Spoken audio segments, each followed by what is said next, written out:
It's interesting, my relationship, because I didn't really know Ara that well, even though I met him multiple times at Notre Dame. But as I always tell people, when you meet Ara at Notre Dame, there's usually another 5,000 people waiting in line to talk to Ara. So um, probably the best thing for me was we had the same barber, Armando, in South Bend. We went to the same barber. Armando had cut coaches at Notre Dame hair since like the 1950s or 40s or something crazy.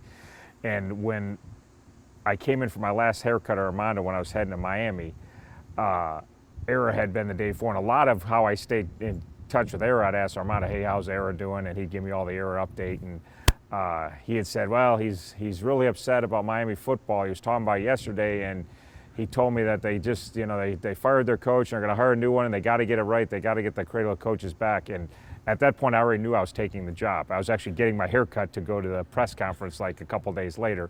So I said, well, you tell Ara I think we're going to be all right. So that was kind of the coolest moment. Then the other thing for me, he sent me a note when I took the job here, and growing up Southside Irish Catholic from Chicago, where until I was probably in college, I didn't know anything but Notre Dame really existed on the planet. I thought the whole world revolved around Notre Dame because that's kind of what we were taught in our household.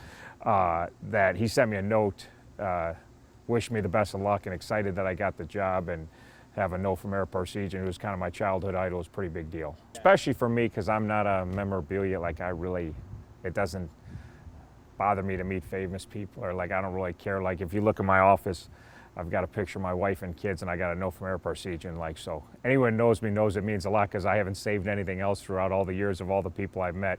And just what he did in coaching, and I think I was 5 when he won his second national championship at Notre Dame, and that's like my first remembrance of, man, I want to be like him someday, So the fact that I got to go to Notre Dame and meet him multiple times, he was at President Coffer's inauguration. I got to go to dinner with him the night before. I got to sit next to him at the inauguration. Like all those things for a kid that grew up where Notre Dame was larger than life and Ara Parseghian was larger than life, and then you grow up and you get to kind of hang out with them and get to know them. It's pretty huge deal.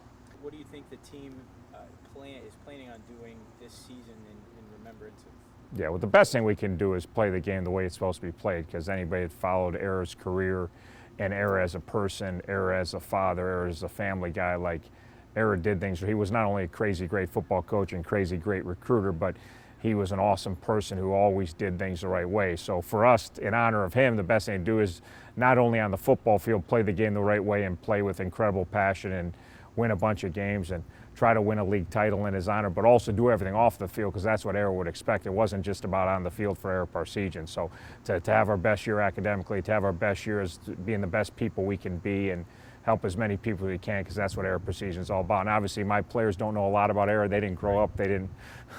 None of our guys, it was their childhood idol. They're learning about. So it'll be a big deal for us to make sure that they know Ara a little better and how important this season is. Did you hear from him last year after the turnaround from last season? Well, ironically, we're 0-6. The president is getting inaugurated the next Monday after we're 0-6.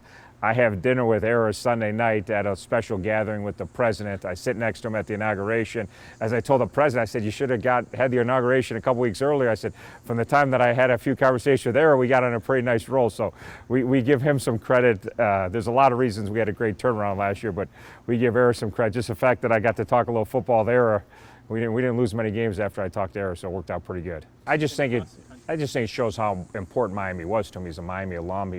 This was his first head coaching job, that even though he went on to supposedly bigger and better things, Northwestern, great career, obviously, Notre Dame, 2 national championships, national coach year, that Miami was a special place for Ara and his family. And when Miami football was down a few years ago, it hurt, and people think of Ara and Notre Dame for obvious reasons, but in his heart, Miami is as important place as it was in the world. That's why he still stayed in touch, and that's why I think it was more than the Notre Dame connection. I think any new head coach at Miami would have got hey, let's get this thing going from Ara because this is important to me.